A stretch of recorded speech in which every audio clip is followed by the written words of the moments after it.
Happy new year కన్నమ్మా. నాన్న happy new year. Happy new year.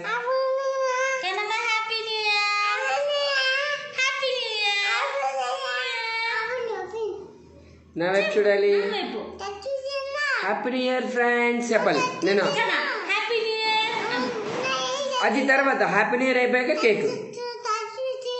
వద్దు అప్పుడు వద్దు, అప్పుడు వద్దు. Happy new year. Happy new year. చెప్పు హ్యాపీ న్యూ ఇయర్.